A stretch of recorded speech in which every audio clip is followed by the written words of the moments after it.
നിയമസഭാ തെരഞ്ഞെടുപ്പിലേക്ക് നീങ്ങുന്ന മഹാരാഷ്ട്രയിൽ NCP അജിത് പവാർ വിഭാഗവും ശരത് പവാർ വിഭാഗവും യോജിക്കാൻ വേണ്ടിയുള്ള നടപടികൾ ത്വരിതപ്പെടുത്തുകയാണ്. ഇതിന് മധ്യസ്ഥത വഹിക്കുന്നത് മഹാവികാസ് അഘാടി സഖ്യത്തിൽ കോൺഗ്രസ് തന്നെയായിരിക്കും എന്ന് വ്യക്തമായി. നാനാ പട്ടോലെയുടെ നേതൃത്വത്തിൽ അതിശക്തമായി ഇവിടെ ഒരു ചർച്ച അനുരഞ്ജനത്തിൻ്റെ പാത വെട്ടിത്തുറന്നിരിക്കുന്നു. അത് തീർച്ചയായും ഇരു കൂട്ടർക്കും മിനിമമായി ഉൾക്കൊള്ളാവുന്ന കാര്യങ്ങളുമായി മുന്നോട്ട് പോകണം. അതാണ് ആ ചർച്ചയിലെ ഏറ്റവും പ്രധാനപ്പെട്ട കാര്യം. നമുക്കറിയാം, അജിത് പവാർ വിഭാഗം കടുത്ത നിരാശയിലാണ്. BJP സത്യത്തിൽ അജിത് പവാറിനെ ഉൾക്കൊള്ളാൻ കഴിയുന്നില്ല എന്നുള്ള രീതിയിലേക്കാണ്.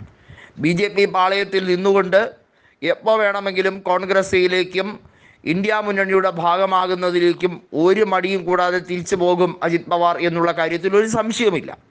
2019 നവംബർ മാസം അന്നത്തെ ഗവർണർ, മഹാരാഷ്ട്ര ഗവർണറായിരുന്ന ഭഗത് സിംഗ് കോശ്യാരിയുടെ മുമ്പാകെ അതിരാവിലെ നാടകീയ നീക്കങ്ങൾ നടത്തി ഫഡ്നാവിസ് രണ്ടാമതും മുഖ്യമന്ത്രിയായി സത്യപ്രതിജ്ഞ ചെയ്തു. അന്ന് ഉപമുഖ്യമന്ത്രിയായി സത്യപ്രതിജ്ഞ ചെയ്ത വ്യക്തിയാണ് അജിത് പവാർ. അജിത് പവാർ ഇത്തരത്തിൽ നാടകം കളിക്കാൻ കേമനാണ്.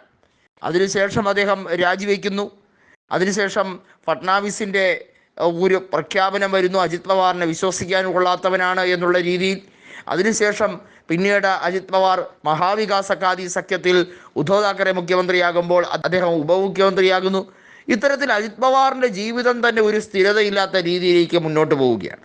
അതിനിടയിൽ എപ്പോൾ വേണമെങ്കിലും ഷിൻഡെ രാജിവെക്കാം, മന്ത്രിസഭ വീഴാം.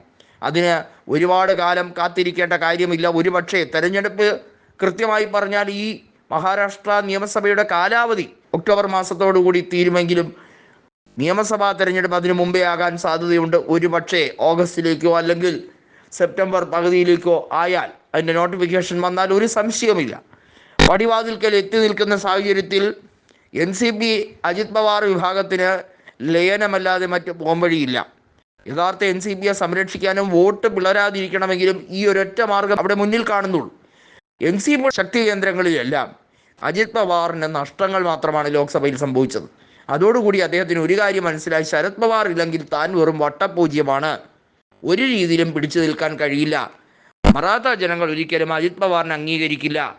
ശക്തനായ നേതാവ്, അദ്ദേഹത്തിൻ്റെ പ്രായാധിക്യം പറഞ്ഞായിരുന്നല്ലോ അജിത് പവാർ കളിയാക്കിയത്. 83 വയസ്സായില്ലേ, ഇനിയെങ്കിലും വിശ്രമിച്ചൂടെ, എന്താണ് ഈ കളവന് കാര്യം എന്നൊക്കെ പറഞ്ഞ് വളരെ മ്ലേച്ഛമായ ഭാഷ ഉപയോഗിച്ചു.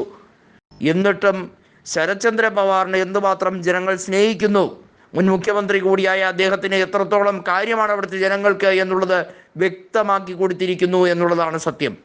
ഇതിലൂടെയാണ് അജിത് പവാറിന് ഒരു കാര്യം മനസ്സിലായത്, തൻ്റെ ബന്ധു കൂടിയായ ശരത് പവാർ നിസ്സാരക്കാരനല്ല. അദ്ദേഹത്തിൻ്റെ ഹൈപ്പ് ഉയർന്നു തന്നെ ഇരിക്കുന്നു, അദ്ദേഹത്തിൻ്റെ തട്ട് താഴ്ന്നു തന്നെ ഇരിക്കുമ്പോൾ അദ്ദേഹത്തിൻ്റെ ആ ഒരു എനർജി ലെവൽ അതിനെ മായ്ക്കാൻ തൽക്കാലം അജിത് പവാറിന് കഴിയില്ല എന്ന വ്യക്തത മനസ്സിലാക്കി കൊടുത്തിരിക്കുന്നു.